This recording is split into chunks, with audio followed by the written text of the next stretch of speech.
Hey folks, this is Kalani. Corrupted gear and corruption effects have been changing quite a bit over the last few PTR builds, and I think I can safely say that we might have reached a point where the corruption system is actually worth investing some time and effort into. Most of the good corruption effects have been buffed massively, there are changes to how much corruption we'll have to deal with, and we might see a lot more corrupted gear than we previously thought. Let's jump right in.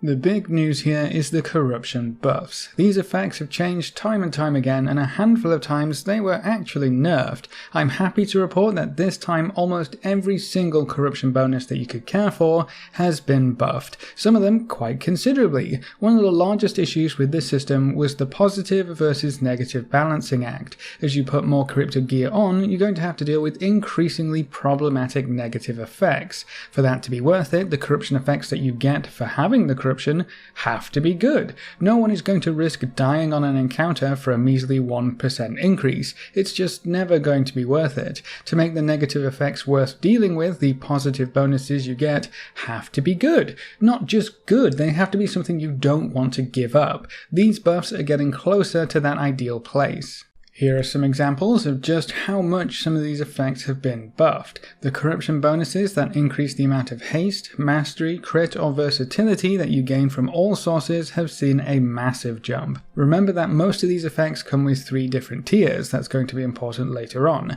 For tier 1 they used to provide 3% extra secondary stats from all sources, and that's been doubled to 6%.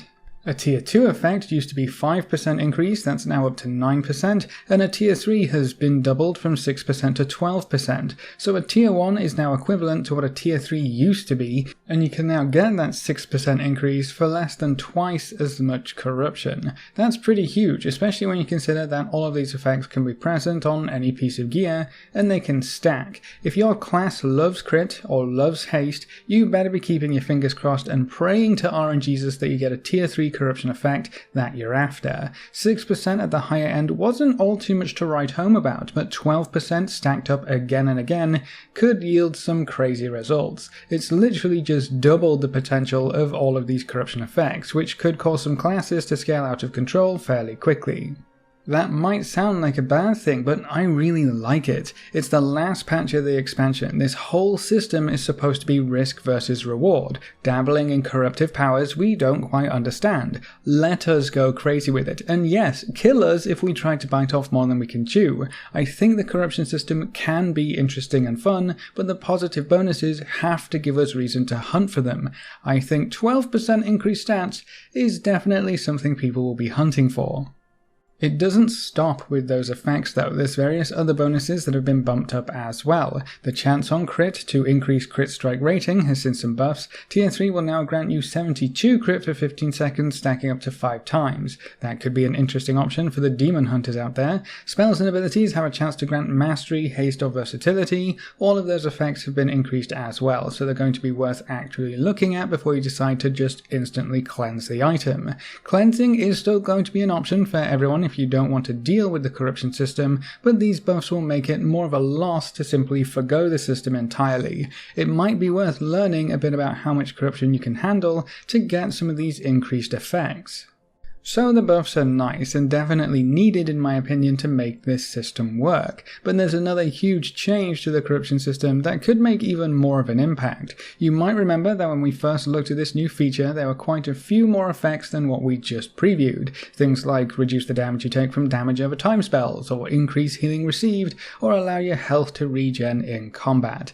There were quite a few in there that made me think, well gee, if I get one of those effects I'll just instantly cleanse the item because what a waste of my corruption stat. They weren't interesting, they weren't meaningful, but most importantly they just weren't powerful enough to offset the negative effects you would have to deal with. Especially when you compare them to some of the throughput increase effects, which is what we're all going to do at the end of the day. The highest throughput increase wins, except for maybe tanks. Maybe, because I know most of the tanks out there still want to push out as much damage as possible. Well, none of those boring effects got any buffs, because they've actually all been removed. I think the only effects left are the ones which could provide you with throughput increase, and the ones which have a chance to not get instantly cleansed off because they're potentially worth keeping. So that's some super good news as well. If you get a corrupted item, the chances of it being useful to you now are much higher than when we first looked at this system as a whole. In addition to these buffs and changes, the amount of corruption that each tier of effect will give you has been decreased as well. Previously, a tier 1 item would give you 10 corruption, a tier 2 item would give you 17 corruption, and a tier 3 was set at 25 corruption. Those values are now set at 10 corruption for a tier 1, 15 corruption for a tier 2, and 20 corruption for a tier 3. That means you should be able to fit in way more tier 3 effects into your corruption budget than you could previously, so it's always going to be worth keeping a tier 3 effect when it pops up on your corrupted gear. Obviously that's what we'll all be aiming for, but it's also nice that a tier 2 effect isn't going to add quite as much corruption to your budget as it did previously. The other side of the corruption equation is corruption resistance. The more you can get, the more corrupted gear you can equip without seeing any of the negative effects. Can you imagine equipping 3 pieces of gear, all with 12% increased haste from all sources, and the gear having 0 negative impact on your gameplay? That's actually not that crazy of an idea. You can get 10 corruption resistance immediately by equipping one of the newer essences that provides corruption resistance, and then the rest will have to come from your cloak. Upgrading the cloak will rely on you completing horrific visions, but if you complete all of the assaults, daily quests, minor visions, and pick up a few more coalescing visions from your activities in patch 8.3, you should be able to enter and complete 3 horrific visions of N'Zoth per week. That could equate to 3 legendary cloak upgrades per week if nothing else changes from here until launch day. When you get your cloak up to rank 15, it will provide you with 50 corruption resistance, add that to the 10 you get from an essence, and you can completely wipe out the corruption from 3 pieces of corrupted gear with tier 3 effects. And then you can decide if you want to risk playing around with more negative effects past that, but being able to have 3 pieces of gear with 0 negatives is pretty huge. The cloak will also provide you with a bit of an out if you decide to run with a lot of corruption. I know I've talked about this specific change in a previous video, but if you haven't been keeping up to date with the corruption changes, this is definitely something to be aware of. When you reach rank 6 with your cloak, you will gain an on-use effect that removes all current corruption effects and will make you immune to any corruption effects for the next 6 seconds. So if you run around with enough corruption to trigger some of the nastier debuffs, and they just and so happen to proc at a key moment in the fight where you really can't afford it, you can hit the reset button, negate everything that just happened, and ensure you're going to be safe for the next 6 seconds at the very least. That's on a 3-minute cooldown, so using it wisely will definitely be key here, but knowing that you have a saving grace for those just-in-case moments is also a huge upside to the entire system. So, all in all, the various corruption effects should be worth keeping if you get lucky enough to proc a corrupted item. You'll see better bonuses, they'll give you less corruption, and we have more ways of dealing with the negative effects of the system. The system as a whole is swinging from slightly interesting to you're definitely going to want to be involved in this. With these buffs, it's going to provide a massive increase to throughput for anyone who can get their hands on it, and you probably won't see many of the negative effects unless you're being super reckless with how much corruption you equip. It's a good step forward for something that people were previously writing off entirely.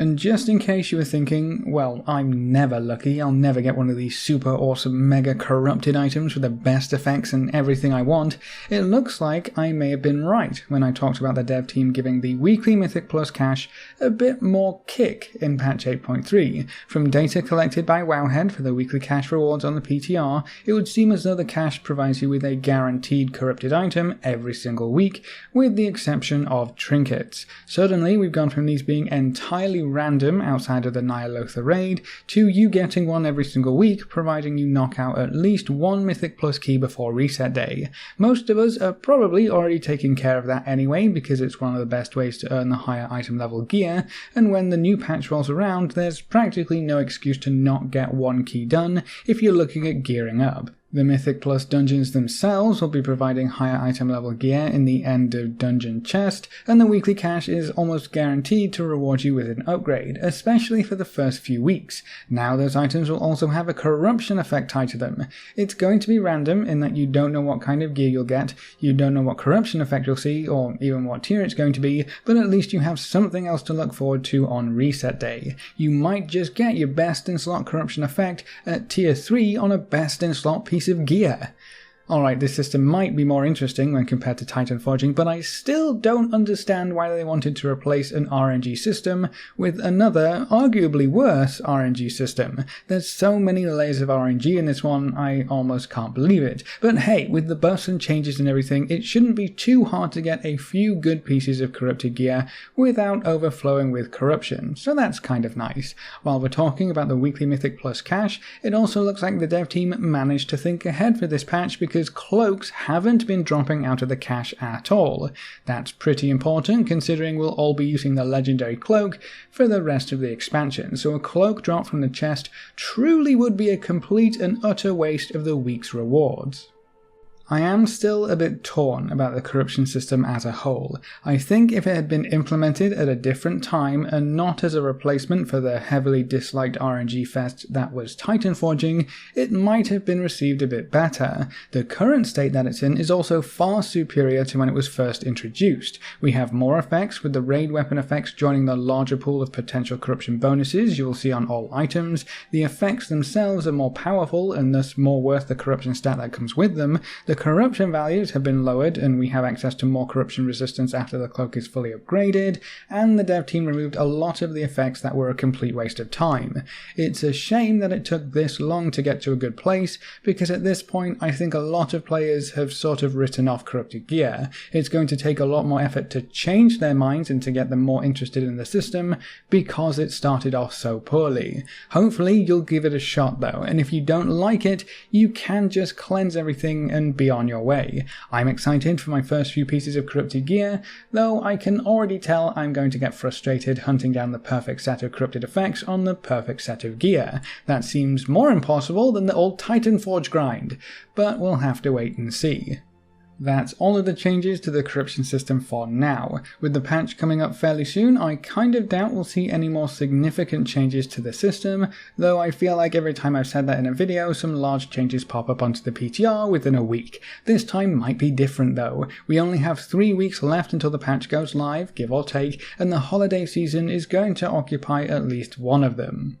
That doesn't leave a lot of time for the dev team to really get anything done, so what we see right now on the PTR might actually be what patch 8.3 will look like on January 14th. What do you think of the corruption system with all of these changes in place? Is it something that you're more interested in with the buffed effects, or are you still just going to cleanse everything and ignore that this new system even exists? Leave all your thoughts in the comment section below. A big thank you to all of our supporters over on Patreon. You can see their names floating by on screen. If you want to join these lovely guys and gals, you can find a link in the description below. Remember to leave a like just below the video before you leave, and if you want to see more, make sure to subscribe. But apart from that, thanks for watching folks, good luck and have fun, and as always I will see you next time.